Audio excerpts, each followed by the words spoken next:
എല്ലാവർക്കും ജെറിക്സ് മീഡിയയിലേക്ക് സ്വാഗതം. റേഷൻ വാങ്ങുന്നവർ അറിഞ്ഞിരിക്കേണ്ട വളരെ പ്രധാനപ്പെട്ട അറിയിപ്പാണ് ഇന്നത്തെ ഈ ഒരു വീഡിയോയിൽ പറയുന്നത്.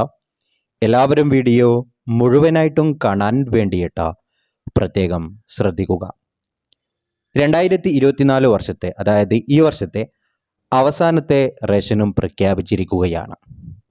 2024 ഡിസംബർ മാസത്തെ റേഷൻ വിഹിതം എന്തൊക്കെയാണെന്ന് നമുക്ക് നോക്കാം.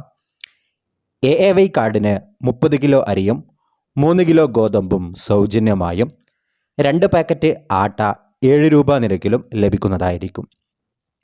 മുൻഗണനാ വിഭാഗം PHH റോസ് കാർഡിന് PHH കാർഡിലെ ഓരോ അംഗത്തിനും 4 കിലോ അരിയും 1 കിലോ ഗോതമ്പും സൗജന്യമായി ലഭിക്കും. കാർഡിന് അനുവദിച്ചിട്ടുള്ള ആകെ ഗോതമ്പിൻ്റെ അളവിൽ നിന്നും 3 കിലോ കുറച്ച് അതിനു പകരം 3 പാക്കറ്റ് ആട്ട 9 രൂപ നിരക്കിൽ ലഭിക്കുന്നതാണ്. ഇനി അടുത്തത് നീല കാർഡാണ്. NPS കാർഡിലെ ഓരോ അംഗത്തിനും 2 കിലോ അരി വീതം കിലോക്ക് 4 രൂപ നിരക്കിൽ ലഭിക്കുന്നതാണ്. കൂടാതെ NPS കാർഡിന് അധിക വിഹിതമായി 3 കിലോ അരി കിലോക്ക് 10.90 രൂപ നിരക്കിലും ലഭിക്കുന്നതായിരിക്കും.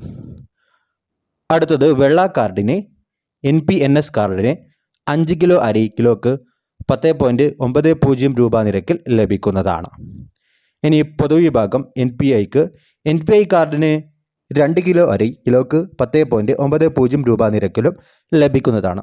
അപ്പോൾ ഇതാണ് ഈ വർഷത്തെ അവസാന റേഷൻ വിഹിതമെന്ന് പറയുന്നത്. അപ്പോൾ ഈ ഒരു വീഡിയോ നിങ്ങൾ മാക്സിമം ആളുകളിലേക്ക് ഷെയർ ചെയ്തെത്തിക്കാൻ വേണ്ടിയിട്ട് ശ്രമിക്കുക. പുതിയ നല്ല ഇൻഫർമേഷൻ വീഡിയോ ആയിട്ട് വീണ്ടും കാണാം. നന്ദി.